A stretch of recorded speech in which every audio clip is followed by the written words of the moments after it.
Hey, you in the greenhouse. It's time to come out. Okay, I'm coming.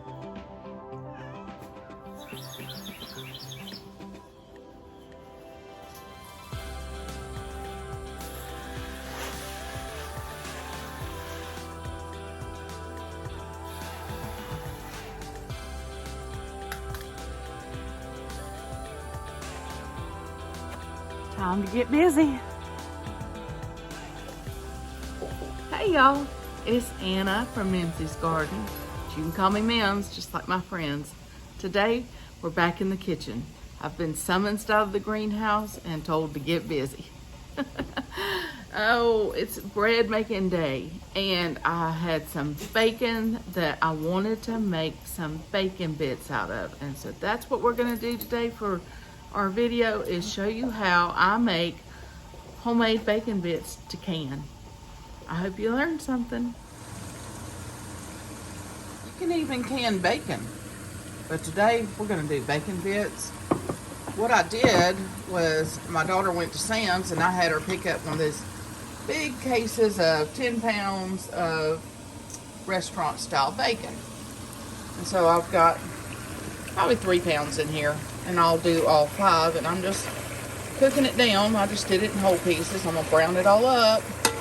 Then I'm going to strain it, and I'm actually going to rinse it. And then we'll move to the next steps. So let's let this go for a little while, and we'll be back. Okay, we're getting there. We're almost brown enough. Sorry for the background noise. I got 2 projects going on. It's bread baking day too. Okay, the bacon's good and brown. I've got a catch pot with a spout to pour in my colander here. And what I'm going to also do is put a strain. So I'm going to be straining bacon grease and catching the bacon and straining it too. And then I'm going to collect and save the bacon grease. So as you can see, there's a lot of good bacon grease in there, but it's got little particles in it, and we're going to be straining that too. I'm working on the bacon, letting it drain, then I'm going to flip it into that colander and pull that colander out and set it aside as this cools. While this is cooling, I'm going to finish my bread dough. It's looking really good. I've got a video on how to make bread also, and I'll try to link that in the card. So I was able to finish filling up my regular bacon grease collecting jar and excess. And then there's the bacon that I'll be crumbling up for bits. Now you can do this any which way you choose. I've got this old Ninja that I've used for years, and so I don't mind it being abused a little bit. So I'm going to put my bacon bits in there and chop them that way. You can use a food processor. You can chop by hand. However you choose to do it, go for it. One thing that you're going to want to note is as you're doing this, the longer you pulse it, the tinier your crumbles are. And they're very greasy, so expect that. But now if you just pulse them, they're not as fine. I pulsed these a little bit. I'm going to mix them together. I like the combination. So there is your bacon bit product. If you don't like the grease, then you can always stick them back in the colander and rinse with water. I haven't made up my mind if I'm going to do that or not. These are still kind of warm, so I'm going to let them cool and just a tad longer, and just see if they start acting solidified. It's not going to matter, even if they do have a healthy coat of fat and it turns white on you, it's not going to matter. As you open the jar and you use them, if you put them in the refrigerator, after opening, you're going to see that white solidification, and you're going to want to microwave it just a little bit, just, you know, so that you can get some out and stir them up and put them on salads or in casseroles, recipes, whatever you want to do. I did decide to rinse these. They were just a little bit greasier than I want. So I'm just going to let them sit and strain and dry out some. It looks a little frothy. That's normal. Don't let that bother you. So I've got my bread rising, my bacon bits cooling, and I've got some more bacon to do, and yet another project. If you know anything about me, I'm a multitasker, but it's a video for another day. I was gifted several bags of frozen, processed all the way up until time to make jelly, Mayhaw. So I got 6 bags of those. I gave 3 to my neighbor to process, and I'm going to process 3, and we're going to have Mayhaw jelly on this hill. But that's another video for another day. So you want to make sure that you have really clean jars, lids, and rings. And the way I do this, now this is not the way the gods of the internets of Ball or National Food Preservation or anybody like that does this. This is my way. So you need to do your research. You need to figure out what you feel comfortable with for you and your family and do it your way. I fill my jars. They end up being at room temperature because I'm still going with another round. So the way I do that is when I get ready to pressure can it, I start everything at room temperature and bring it up to temp together. Just so that you're very aware and you don't get your heart broken.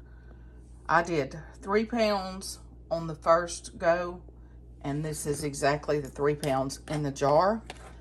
You want to be sure and pack it down. Now, I leave more than the inch headspace because this is a greasy meat. Even though I rinsed them, it's greasy. And so, for me, I just choose to leave extra headspace. You're going to want to be sure to wipe your rims over and over and over again with some vinegar. You want that super clean or you're not going to seal. So I've already been wiping on this with some vinegar on paper towel. And I just continue to make sure there's not a speck of grease up there before I put my lid on. Put your rings and lids finger tight.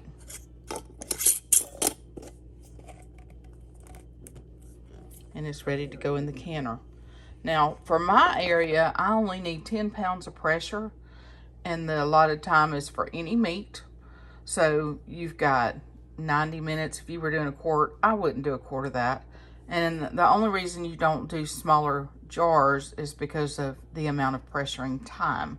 So say you wouldn't want to put a jelly jar in for 80 minutes or 75 minutes or an hour and a half. So pint jars work. Once you open it, you can store it in the refrigerator. It'll store in there for a long time. I think last year I used one for probably 6 months. It was great. So you're probably thinking, well, that's a lot of work for 1 jar or 2 jars when I'm finished. Well, if 1 jar lasts me 6 months, then I only need 2 jars for the year. And I don't want to keep it on the shelf longer than a year. You know, it's bacon. And who doesn't like bacon on fresh salads? And since I'm getting fresh salad out of my garden right now, and this summer I'll have tomatoes to add to it, well, 2 jars is plenty for me. So that is the reason I do that. You could do the whole container. If you want to process that and do it, that's wonderful. If you have hogs and y'all butcher and you've got a lot, go for it. Do what you can do.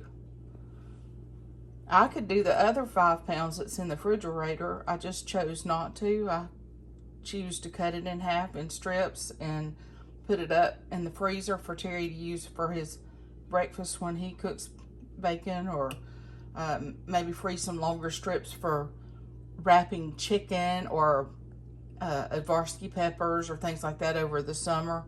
So I'm using it in multiple ways, not just bacon bit. Okay, bread is on its second rise. The 2 jars of bacon bits are done. I would not dare run my canner just for 2 jars. So, Mom likes Lisa Sutton's from Sutton Daze Fiesta beans.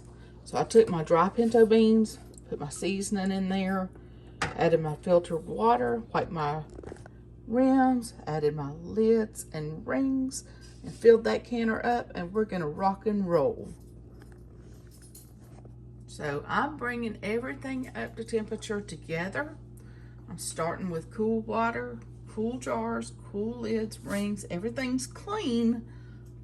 But you have to start at the same temperature. You don't want to put something hot in and then something cold in. You'll risk busting your jars.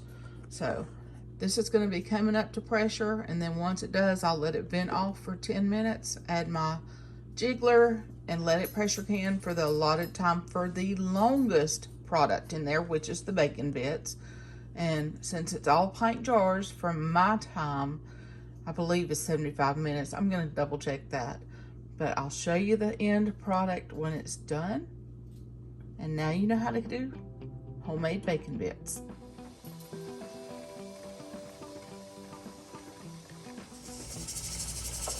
Practical uses for the bacon bits on the salad.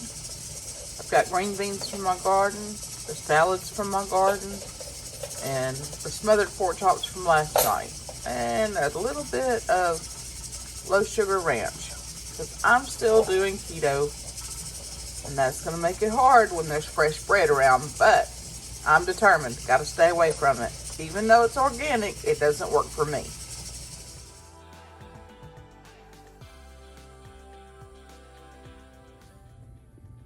Okay, so there's your bacon bits fresh out of the canner, my Fiesta beans, and my loaf of bread.